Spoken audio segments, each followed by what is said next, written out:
Un vin de terroir est un produit élaboré dans une parcelle, un terroir, un sous-sol, un sol, un climat et un microclimat exceptionnel. Ça, c'est le cas de Vignoble L'Ermita. Je suis Susanne Ochoa. Bienvenue à la Beauté du Vin. Cabral, depuis 20 ans au Québec, est fier de vous présenter cette émission.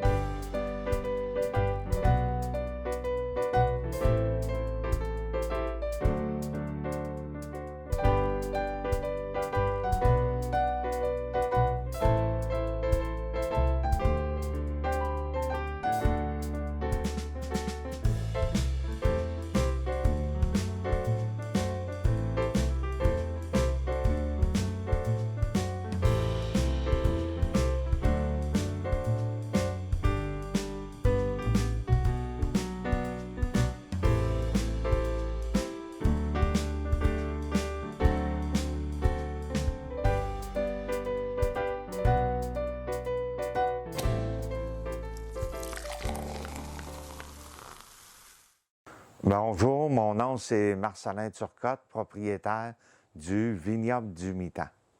Le Vignoble du Mitan est situé dans un endroit où il y a une maison ancestrale qui date des années 1690, selon ce que j'ai vu sur les enregistrements des rôles d'évaluation. Nous, on a décidé de monter ce vignoble-là sur ce site-là. C'était la maison de mon arrière-grand-père. Mon grand-père a vécu dedans, un de mes oncles. Depuis une quarantaine d'années, c'est sûr qu'elle a été comme abandonnée. Il y aurait beaucoup de réparations à faire sur la maison. C'est dans ce but ici que moi, j'ai voulu être prêt avec mon chef du vignoble pour montrer aussi au monde les maisons qu'on avait autrefois. Ça trouve être un style Normandie, 4 versants. Les structures de ces maisons-là à l'intérieur, à l'étage supérieur, c'est de toute beauté. Ça a été fait à la hache et martoisé avec des juilles de bois. Il y avait presque pas d'outillage pour faire les maisons, puis après le nombre d'années, vous voyez, ils sont encore là. C'est une richesse qu'on a ici à l'île d'Orléans parce qu'on a quand même beaucoup de familles souches qui viennent de l'île d'Orléans. Fait que c'est intéressant pour nous en même temps de partir un vignoble. On sait que des vignobles, c'est dans des places assez anciennes. Fait qu'en voyant une maison comme ça, on est sur une ferme qui elle est très vieille. Fait que ça nous avait un attrait particulier de partir un vignoble sur une ferme comme ça, puis avec la vue qu'on a, c'est un endroit. Puis en même temps, on a mis le champ assez éloigné de l'avenue de Royal pour pas être près des automobiles. C'est une place que lorsque le monde prenne une bouchée ou un vin à la terrasse, c'est un endroit qui est très tranquille et très intéressant. Pour faire du vin, il faut des raisins. Pour avoir des raisins, il faut de la vigne. La vigne est une tige de bois, le cep. Le cep est une plante capable de développer des racines qui vont descendre plus de 7 mètres pour aller chercher de l'eau. Le cep va avoir une ampleur, donc sa dimension va nous indiquer son âge. La vigne va avoir également des grilles pour s'accrocher, pour ne pas tomber. Les fruits de vigne, c'est les raisins. Les raisins, c'est le fruit le plus sucré de la planète. Il y a de différents types de raisins qu'on va les appeler des cépages. Il y a des cépages blancs qui sont les raisins verts et il y a des cépages noirs qui sont les raisins rouges. Avec les cépages blancs, nous sommes capables d'élaborer du vin blanc. Tandis qu'avec les cépages rouges, on va élaborer du vin rouge, rosé et blanc. Et tout ça grâce à que la majorité des cépages rouges possèdent une chair blanche. Nous avons commencé ça en 1998, à planter de la vigne et à faire les bâtiments. Je suis sur la terre de mon arrière-grand-père. J'ai été tout le long de ma jeunesse, de mon enfance, ici, à travailler à la terre avec mes grands-parents et un de mes oncles. J'ai parti à un moment donné gagner ma vie à l'extérieur pour revenir à la terre. J'avais beaucoup aimé ça quand j'étais jeune, travailler ici. Et j'ai décidé de planter de la vigne. On était dans un endroit où il y avait de la pomme. Fait qu'on a enlevé la pomme et j'ai commencé à planter de la vigne en 98. Et puis, depuis ce temps-là, on a planté à tous les ans. On a près de 30 variétés. C'est là que ça nous permet de faire des vins avec beaucoup d'assemblage. On est ouvert depuis le 7 juillet 2007 au public avec des vins. On a rencontré un œnologue français, David Cotineau, qui travaille avec moi sur les vins. Présentement, on regarde voir si on avait une relève. Et là, ma fille, elle est intéressée à prendre la relève du vignoble. Fait que nous allons possiblement replanter et refaire plusieurs autres cépages pour s'en aller en direction des vinifera. On a ouvert aussi cet été un petit coin gourmand pour avoir de la nourriture qui va s'assembler avec nos vins. Ici, ben, on vit beaucoup de touristes l'été. Là, on sait que présentement, on a moins d'Américains, mais habituellement, on a beaucoup de monde qui vient des États-Unis, de l'Ontario, Nouveau-Brunswick. Et puis, là, je manque de mots. La vigne est une plante sauvage. De la vigne, on va voir la Vitis vinifera ainsi que la Vitis riparia. La Vitis vinifera ou européenne, celle qui va nous donner les cépages qu'on connaît, les Cabernet Sauvignon, les Chardonnay, les Merlot, les Pinot Noir, etc. La Vitis riparia ou américaine est très connue pour être une plante très résistante aux maladies. Il existe 4 types de cépages, de raisins. Les raisins de cuve, qui sont les raisins pour élaborer du vin. Les raisins de table, qui sont les raisins qu'on va manger, ce qu'on trouve à l'épicerie. Les raisins mixtes, pour élaborer du vin ainsi que pour manger. Et les raisins de chaudière, qui sont les raisins qui sont pour élaborer un vin qui sera destiné à la distillation, comme pour faire un cognac par exemple, comme pour faire un pisco. Un cépage hybride, c'est un croisement entre 2 ou plus cépages. Ils sont les cépages que nous avons ici au Québec. Un cépage autochtone sont les cépages typiques des pays typiques d'une région, typiques d'une appellation. Ils sont les cépages qui sont vraiment d'un territoire. Par contre, il y a des cépages qui sont capables de se produire dans un autre pays. Par exemple, l'Italie est pleine de cépages autochtones comme le Nero d'Avola, par exemple. Le Portugal, la Tinta Roriz, l'Arinto, que c'est vraiment autochtone de Portugal. Par contre, laisse-moi vous dire que dans un voyage que j'ai fait au Mexique, j'ai trouvé des cépages Arinto et Tinta Roriz. Nous sommes un des vignobles où il y a le plus d'hybrides et de cépages. Présentement, je suis dans la parcelle où il y a du Marquette.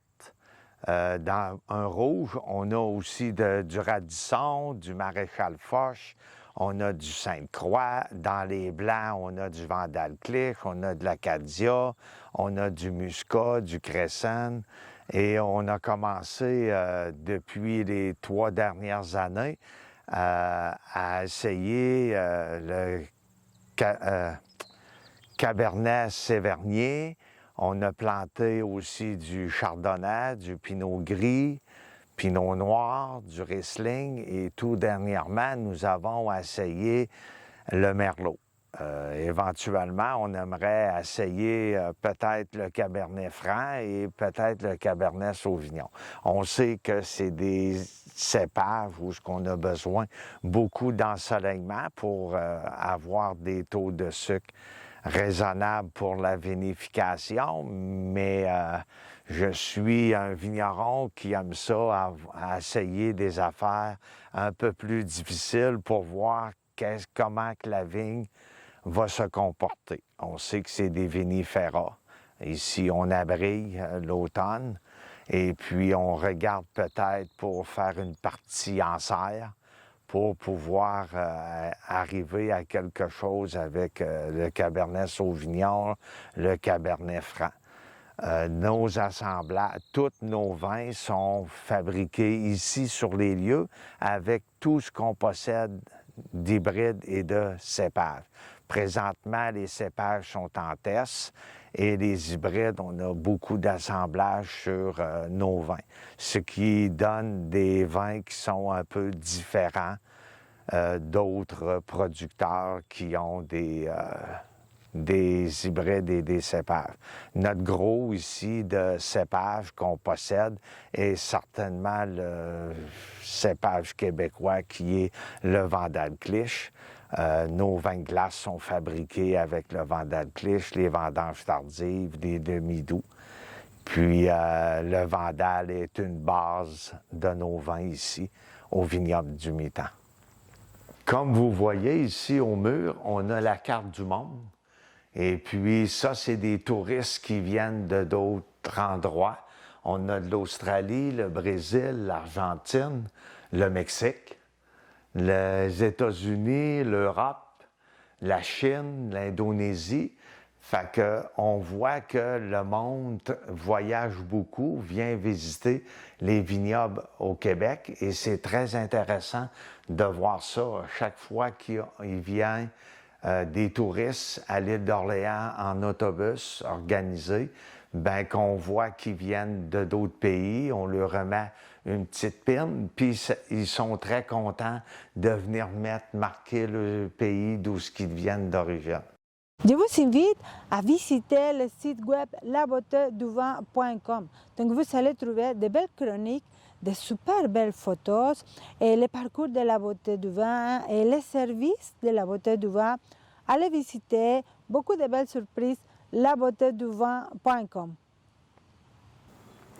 Comme vous voyez, on est présentement à la terrasse du vignoble du Mitan. On a ouvert en début juillet le coin gourmand du vignoble du Mitan. C'était une approche qu'on voulait avoir pour accompagner nos vins. On sait que quand les touristes viennent ou autres veulent goûter nos vins, il y a quelques fois, ils nous demandent « Avez-vous de quoi à manger? » C'était un petit peu un handicap ici, fait qu'on a décidé d'ouvrir un coin gourmand.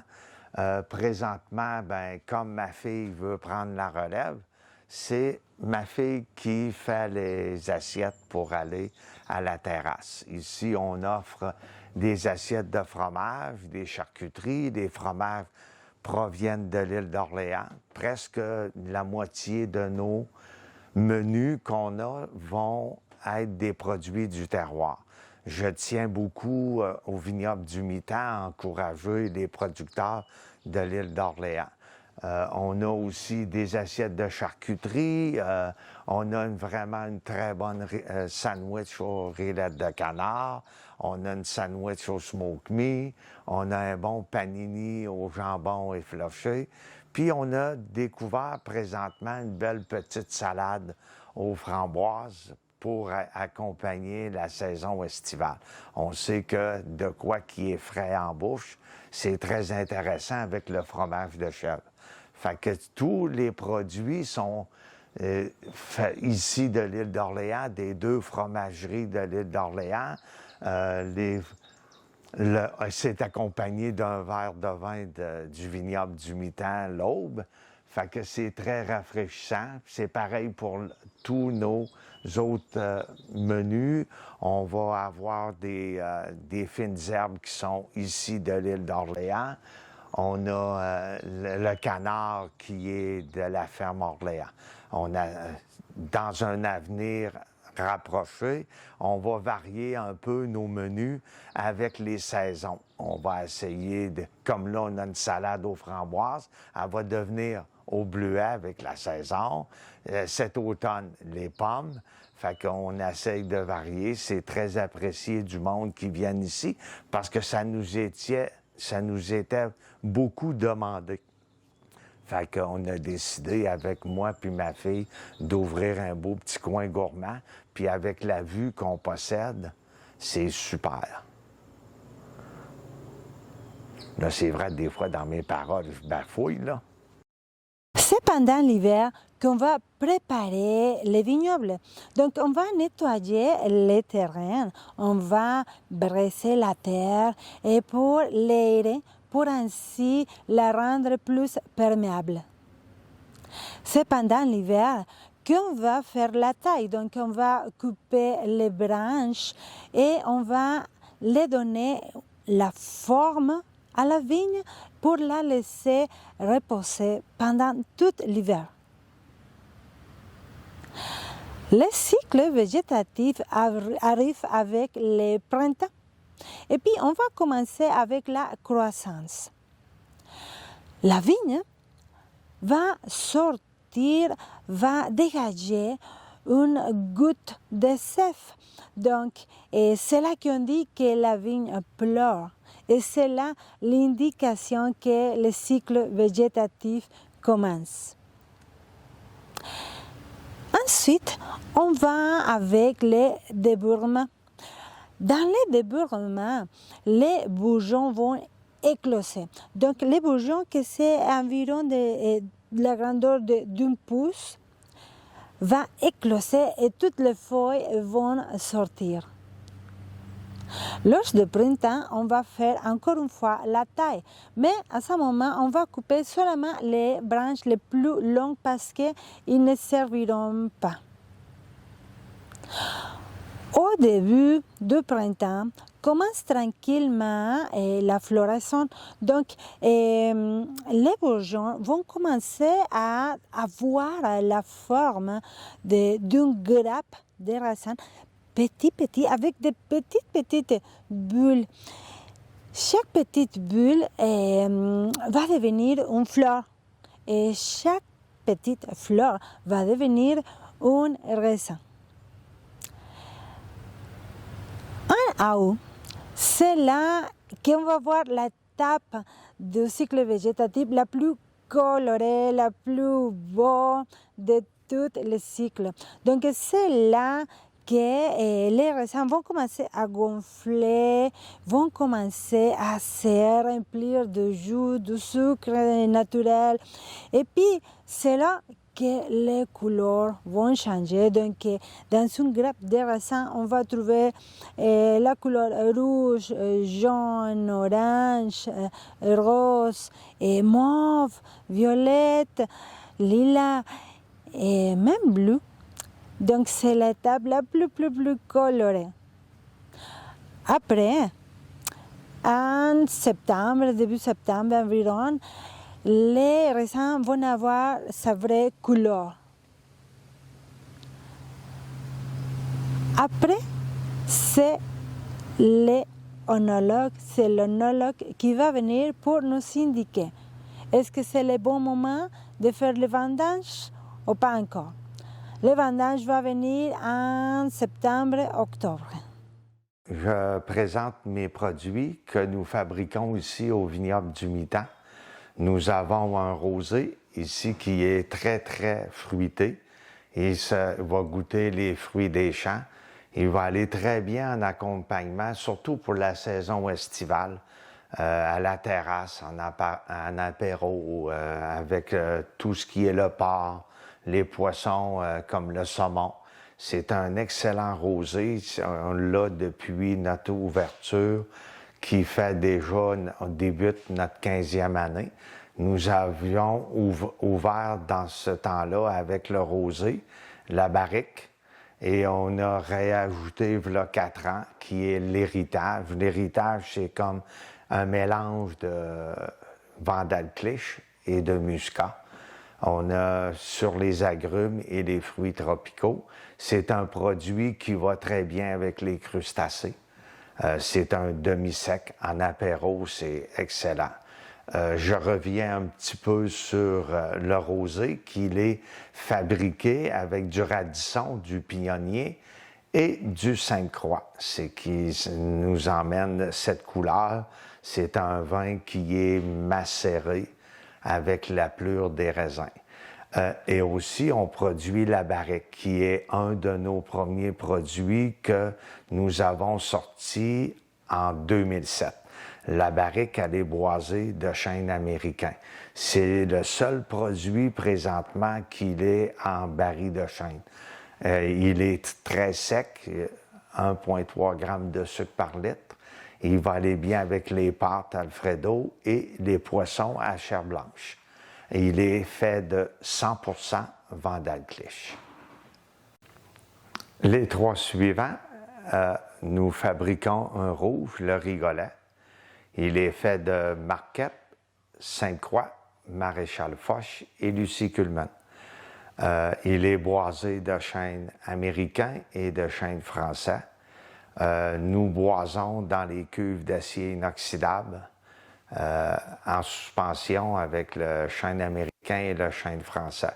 Nous avons des arômes de cerise noire. Il va accompagner très bien une viande comme une bavette de bœuf, une viande sauvage.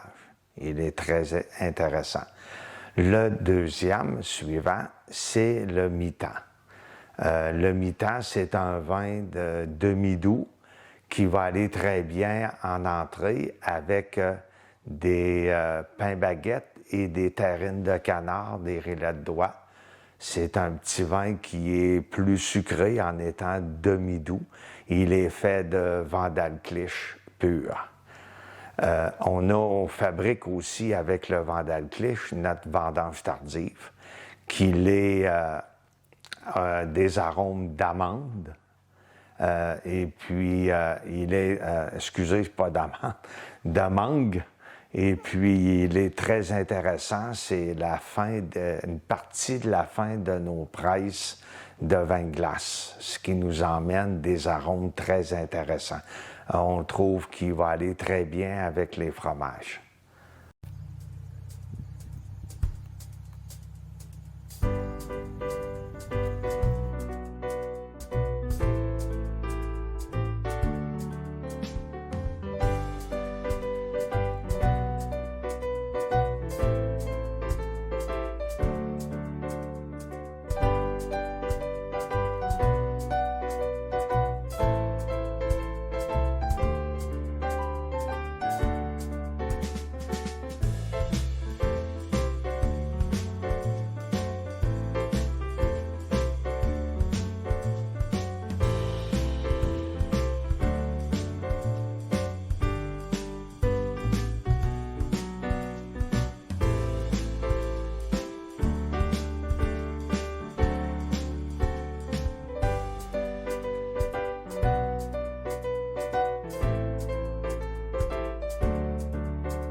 Les trois autres, les derniers, on fabrique ici au vignoble du Mitant les vins fortifiés qui sont mutés avec de l'alcool de grain. Comme vous pouvez voir, on a le plaisir d'automne blanc et le plaisir d'automne rouge. Le blanc, on préfère beaucoup en apéro, le rouge en digestif. Présentement, nos vins fortifiés, le blanc, c'est un 9 ans. En vieillissant, il nous a emmené des arômes de noisettes qui sont très intéressants. C'est des produits qui sont à 17 % d'alcool. Le rouge, nous apporte beaucoup d'arômes avec un chocolat noir à la fin d'un repas. C'est extrêmement intéressant. Le dernier, et non le moindre, ici au vignoble du Mitant, depuis 2014, le vin de glace est sur indicatif géographique protégé. C'est un produit qui est certifié par Écossaire Canada. Il est fait de 100 % de Vandalclich. C'est un vin de glace qui a aux arômes de pommes caramélisées. C'est sûr qu'il n'y a pas de pommes à l'intérieur, c'est 100 % raisin. La caractéristique pour avoir un vin de glace caramélisé, c'est un processus où on attend que le raisin passe des nuits en moins 20 degrés pour pouvoir brûler la pleure par le froid. C'est ce qui nous apporte le goût de caraméliser.